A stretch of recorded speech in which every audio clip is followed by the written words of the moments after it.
కానీ మన ప్రభుత్వం ఏర్పడిన ఎంబడే మొట్టమొదట మళ్ళీ మహిళా సంఘాలను పునరుద్ధరించాలి, మహిళలను ఆర్థికంగా బలోపేతం చేయాలి అని చెప్పి ఈరోజు కొత్త సంఘంలో సభ్యులను చేర్చుకుంటూ ఈ సంఘాలకు అవసరమైన బ్యాంక్ లింకేజ్లతో పాటు ఇతర వ్యాపార నైపుణ్యాన్ని కూడా నేర్పాలి అని చెప్పి ఈరోజు ప్రభుత్వం నిర్ణయం తీసుకున్నది. అందుకే మీకు పావలా వడ్డీ కానీ జీరో వడ్డీ కానీ ఇవి ఏవైతే పెండింగ్ ఉన్నాయో వాటి అన్నిటినీ ఒకటొకటిగా పరిష్కరించుకుంటూ అదేవిధంగా కొత్తగా సంఘంలో సభ్యులను చేర్చుకుంటూ వచ్చినాం. ఈరోజు రాష్ట్రంలో మహిళా శక్తి 67 లక్షల మంది చేరినారు. ఈరోజు ఇందిరా మహిళా శక్తిలో 67 లక్షల మంది సభ్యులు ఉన్నారు. నేను మా సీతక్కతో విజ్ఞప్తి చేసిన, అక్క 1 కోటి మందిని తెలంగాణ రాష్ట్రంలో 1 కోటి మంది మహిళలను కోటీశ్వరులను చేయడమే నా బాధ్యత అని చెప్పి నేను సీతక్కకు చెప్పడం జరిగింది. ఇది మాటలతో కాకుండా ఇంతకుముందు ఆడబిడ్డలు చెప్పిండ్రు, అమ్మ ఆదర్శ పాఠశాల మాకే ఇచ్చిండ్రు, అదేవిధంగా బట్టలు కుట్టే కార్యక్రమాన్ని మాకే ఇచ్చిండ్రు. ఈరోజు ఐకేపీ కేంద్రాలు మీ ఆధ్వర్యంలోనే నడుస్తున్నాయి. పెట్రోల్ బంకులు ఈరోజు వ్యాపారం చేసుకోవడానికి ఇచ్చిండ్రు. అదేవిధంగా ఆర్టీసీలో బస్సులు గతంలో ప్రైవేట్ సంస్థలు పెద్ద పెద్ద కార్పొరేట్ సంస్థలు బస్సులు కొని కిరాయికి ఇచ్చేది ఆర్టీసీకి. ఈరోజు మహిళా సంఘాల నుంచి ఆర్టీసీ బస్సులు కొనడానికి అన్ని రకాల సహకారం అందించి 600 ఆర్టీసీ బస్సులు ఈరోజు మహిళా సమైక్య వాళ్ళ ఆర్టీసీకి ఈరోజు కిరాయికి నడిపే పరిస్థితి వచ్చిందంటే 600 బస్సుల యజమానులను ఈరోజు ఆడబిడ్డల్ని తయారు చేసినాం. ఇదే కాదు, ఇంతకుముందు అదానీ అంబానీలు సోలార్ పవర్ ప్లాంట్లు పెట్టేది, పెద్ద పెద్ద కార్పొరేట్ సంస్థలు పెట్టేది, టాటాలు బిర్లాలు సోలార్ పవర్ ప్లాంట్లు పెట్టుకొని ప్రభుత్వాలకు విద్యుత్తు సరఫరా చేసేది. మొట్టమొదటిసారి మన తెలంగాణ రాష్ట్రంలో 1000 మెగావాట్ల సోలార్ పవర్ ప్లాంట్లను పెట్టే అవకాశం, అనుమతి, ఒప్పందాలను ఈరోజు మహిళలతో చేసుకున్నాం. అదానీ అంబానీలతో పోటీపడి సోలారు విద్యుత్ ఉత్పత్తి చేసే వ్యాపారాన్ని మా ఆడబిడ్డల చేతికి ఈరోజు మన ప్రభుత్వం అందించింది. ఇదే కాదు, మీకు అందరికీ తెలుసు, హైటెక్ సిటీ ప్రాంతంలో భూమి ఉంటే గజం లక్షలలో వలుకుతుంది.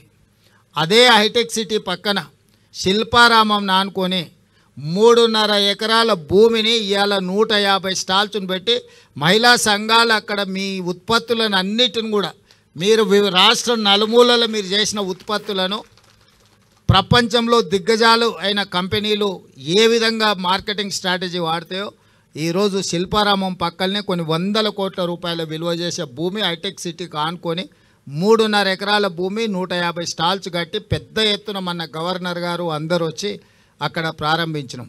అంటే మీ యొక్క నైపుణ్యాన్ని మీరు ఏవైతే ఉత్పత్తులను మీరు గ్రామాలలో చాలా మారుమూల ప్రాంతాలలో తయారు చేస్తున్నారో ఇవన్నీ మీరు మార్కెటింగ్ చేసుకోవడం కోసం మీకు కూడా ఏ ఐటీ కంపెనీలు, విప్రో, ఇన్ఫోసిస్లు, పెద్ద పెద్ద కంపెనీలు ఏవైతే హైటెక్ సిటీ పక్కన ఉన్నాయో వాళ్ళతో పాటు సరి సమానంగా మా ఆడబిడ్డలకు 3.5 ఎకరాలు కొన్ని 100 కోట్ల రూపాయల విలువ చేసే భూములు ఇచ్చి అక్కడ స్టాల్స్ మొత్తం ప్రభుత్వం పెట్టించింది. ఇవాళ మీరు తయారు చేసిన ఉత్పత్తులు శిల్పారామంకి వచ్చిన వాళ్ళు సెలవు దినాలల్లో ఎంత గొప్పోలైనా అక్కడికి రావాలంటే వచ్చి మీరు తయారు చేసిన ఉత్పత్తులను కొనుక్కునేటట్టు ఈరోజు మీకు శిల్పారామం పక్కనే ఒక పెద్ద వ్యాపార కేంద్రాన్ని ఇవాళ మీకు ఇవ్వడం జరిగింది. ఇవన్నీ కూడా మీ సహకారం ఉండబట్టి, మీ కష్టం ఉండబట్టి ప్రభుత్వం ఎన్ని చేసినా క్రమశిక్షణతో కష్టపడి మీరు వాటిని నిర్వహించుకోకపోతే వాటి వల్ల ప్రయోజనం ఉండదు. ఇవాళ మా ఆడబిడ్డలు కష్టపడి కుటుంబాన్ని ఒక పక్కన నడిపిస్తూనే, పిల్లలను చదివించుకుంటూనే, ఇంటాయన ఒకవేళ అటు ఇటు దారి తప్పిన కుటుంబం భారాన్ని మోస్తూనే ఈరోజు ఈ వ్యాపారాలన్నీ మా ఆడబిడ్డలు చేస్తున్నారు.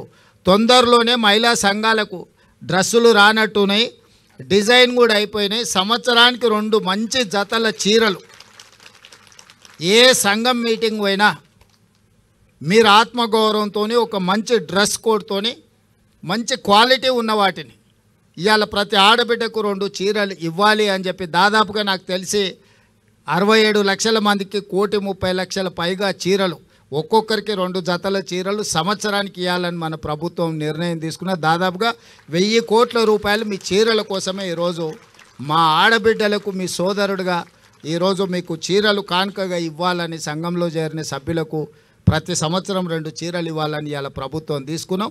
వాటి కూడా చాలా నాణ్యతతోని గతంలో పిట్టలను బెదిరించడానికి పొలాల కాడ కట్టే చీరలు ఇచ్చారు. చీరలు ఇవ్వగానే తీసుకుపోయి మన జొన్నసేన్ కాడనో లేకపోతే మన సద్దసేన్ కాడనో మన దగ్గర ఎక్కువ కదా పిట్టలు వాళ్ళకు ఉండడానికి అవి తీసుకొని పోయి బెదురు కోసం కట్టేటోళ్ళం. అట్లా కాకుండా ఇవాళ మన సొంత ఆడబిడ్డ పండుగ పూట ఇంటికి వస్తే ఎట్లయితే మనం బట్టలు పెడతాం అంత నాణ్యతతో కూడుకున్న 2 జతల చీరలు సీతక్క నాయకత్వంలో ఈరోజు మీకు ఆ చీరలు కూడా ఇవ్వాలని మన ప్రభుత్వం నిర్ణయం తీసుకున్నది. ఇవన్నీ కూడా మీ ఆశీర్వాదం ఉండబట్టి మీరు అండగా నిలబడబట్టే ఇన్ని కార్యక్రమాలను మనం చేసుకుంటున్నాము. ఇవన్నీ భవిష్యత్తులో ఇంకో కొనసాగాలి అంటే మీరు సంపూర్ణంగా మద్దతు పలకాలి. ఏ కుటుంబం కూడా ఒకటే రోజు ఒకటే సంవత్సరంలో అన్ని సమస్యలు తీరవు.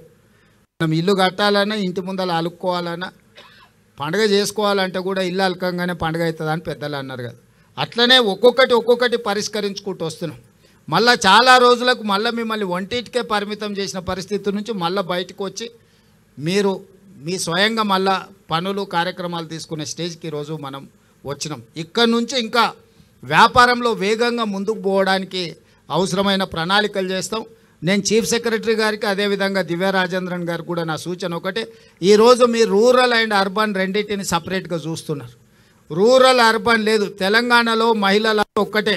కార్పొరేషన్లో హైదరాబాద్లో ఉంటే ఒక రకము, లేకపోతే ఇవాళ నారాయణపేటలో ఉంటే ఇంకో రకం కాదు. మహిళలు అంటే తెలంగాణలో మహిళలందరూ ఒక్కటే. దీన్ని మొత్తం ఒకటే విధానంతో తీసుకొని ముందుకు రావాలి.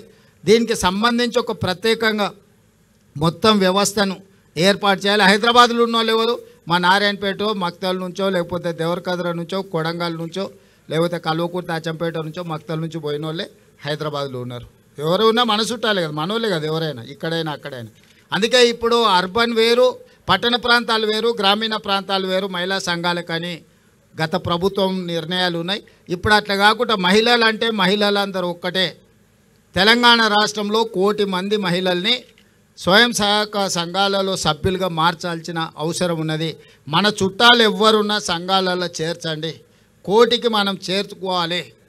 ఏదో ఒక రోజు అవకాశం వచ్చే రోజు అందరు మహిళల్ని హైదరాబాద్లో మహిళా శక్తి ఔటర్ రింగ్ రోడ్ మొత్తం మన 1 కోటి మంది మహిళలను ఔటర్ రింగ్ రోడ్ మొత్తం మీద మొత్తం అందరం మనం వచ్చి మన శక్తి మన బలాన్ని ప్రదర్శించేటట్టు చేద్దాం.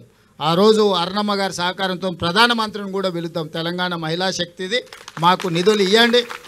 మా ఆడబిడ్డలకు ఇస్తారు, కేంద్ర ప్రభుత్వం ఇవ్వాల్సింది కదా, ఇవ్వాలని నేనేమో అంటలే నేను. సో కేంద్ర ప్రభుత్వం నుంచి కూడా మనం సహకారం తీసుకుందాం. ఇది రాష్ట్ర కేంద్ర ప్రభుత్వాలు ఇచ్చిపుచ్చుకునే ధోరణిలో ఉండాలి. ఎన్నికలు వచ్చినప్పుడే రాజకీయాలు, మిగతా సమయంలో అభివృద్ధిలో వాళ్ళ వాటా వాళ్ళు అత్తగారింటి నుంచైనా తల్లిగారింటి నుంచి అయినా ఏదైనా పిల్లల మంచి కోసం వస్తుందంటే వద్దనేదే ఉంది. ఇప్పుడు అరుణమ్మకు ఇది తల్లిగారిల్లు, అవతల అత్తగారిల్లు. తల్లిగారింటికి ఏం తెచ్చినా అత్తగారింటికి ఏం తెచ్చినా మనం ఏం వద్దనేది లేదు. ఇంకా ఎక్కువ నిధులు తీసుకురావాలి అరుణమ్మ గారు. మనం అవసరమైనప్పుడు మనందరం కలిసి ఒక తాటి మీద నిలబడాలి, మన ప్రాంతాన్ని అభివృద్ధి చేసుకోవాలి. ఎన్నికలు వచ్చినప్పుడు ఎవరు రాజకీయాలు వాళ్ళు చేసుకుంటారు. ఇవాళ 1 కోటి మంది మహిళల్ని కోటీశ్వరులను చేయడమే లక్ష్యంగా, అందులో భాగంగా ఈరోజు ఈ పెట్రోల్ బంకు మనం ఏర్పాటు చేసుకున్నాం. నా సూచన, ఆల్రెడీ మనం జిల్లా మహిళా సమాఖ్యలకు బంగ్లాలు ఇచ్చినట్టున్నాము కట్టుకోవడానికి. అవి వేగంగా 5 కోట్లు ఒక్కొక్క జిల్లా మహిళా సంఘ భవనానికి ఇచ్చినాం. ఇవే కాకుండా ప్రతి జిల్లాల మొదటి స్థానంలో సిఎస్ గారు అన్ని జిల్లాలలో ఒక జిల్లాకు ఒక్కటి పెట్రోల్ బంకులు ఇచ్చి ఏర్పాటు చేయాలి. ప్రభుత్వ భూములను ఎక్కడెక్కడ ఉన్నాయో వేయండి. మంచిగా బాగా వ్యాపారం జరిగే దగ్గర చూసి వాళ్ళకి ప్రభుత్వ భూమి ఇద్దాం. దానికి అవసరమైన పెట్టుబడులు ఆ బీపీఎల్ కానీ ఐఓసీ కానీ ఏ కంపెనీలు ఉంటే ఆ పెద్ద కంపెనీలతో మాట్లాడదాం.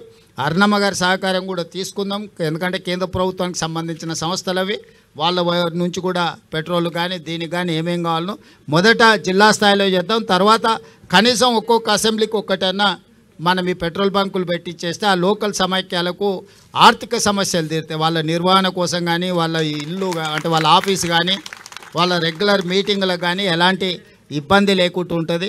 ఇలాంటి కార్యక్రమాలన్నీ కూడా తీసుకొని ముందుకు వెళ్తాం. మీ అందరి సహకారం ఉండాలి. అభివృద్ధిలో ఏది ఉన్నా నిస్సంకోచంగా అడగండి. పర్ణికమ్మ ఇక్కడ స్థానిక ఎమ్మెల్యే గారు మొదటి నుంచి వాళ్ళ తాతగారి నుంచి కూడా ఈ ప్రాంతానికి సేవలు అందించిన కుటుంబాలవి. వారి చిట్టెం నర్సిరెడ్డి గారి నుంచి వారి వరకు మూడో తరంలో ఈరోజు ప్రజాసేవలో వాళ్ళు ఉన్నారు. వాళ్ళ తండ్రి వెంకటేశ్వర రెడ్డి గారు ప్రజాసేవలోనే వాళ్ళు చనిపోవడం జరిగింది. ఆ కుటుంబం మొదటి నుంచి మీకు అండగా నిలబడ్డది. అన్ని రకాలుగా మీకు అండగా భవిష్యత్తులో కూడా ఉంటారు. ఆ కుటుంబాన్ని కూడా మీరు ఆదరించండి. భవిష్యత్తులో మీకు ఎన్ని రకాల సహకారం రాష్ట్రం ప్రభుత్వం వైపున అందిస్తా. రేపు స్కూల్లో వచ్చే లోపల స్కూల్ డ్రెస్సులు కానీ స్కూళ్ళ నిర్వహణ అన్నిటికంటే ముఖ్యంగా మన పిల్లల భవిష్యత్తు చదువు మీదనే ఆధారపడ్డది. చదువుకుంటే జీవితంలో అన్నీ సాధించవచ్చు.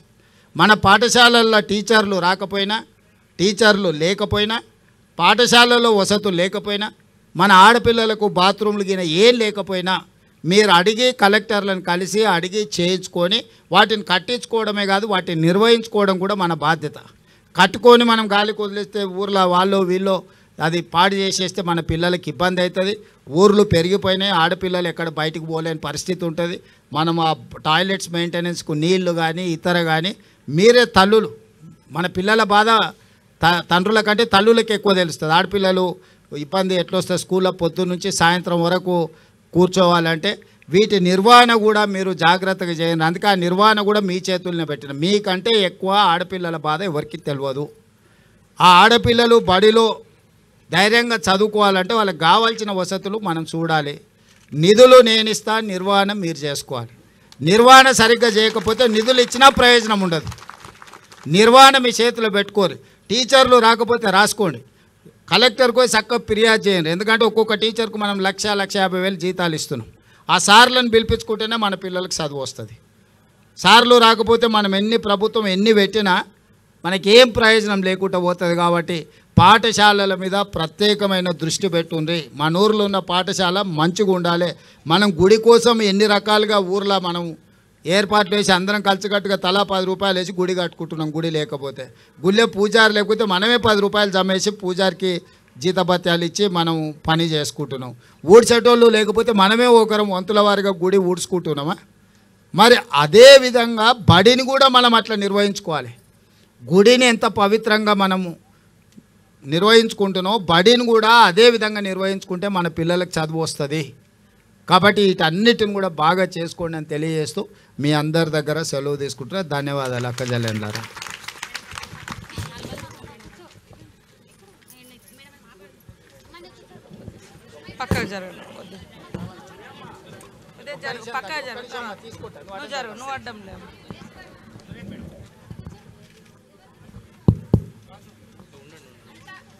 మీరందరూ కూర్చుంటే కూర్చోండి, చెప్తాను. మీరందరూ కూర్చోండి అమ్మ, మీరందరూ కూర్చోండి. ఒక్క నిమిషం అది బాబు, అది ఆ కెమెరా తీసి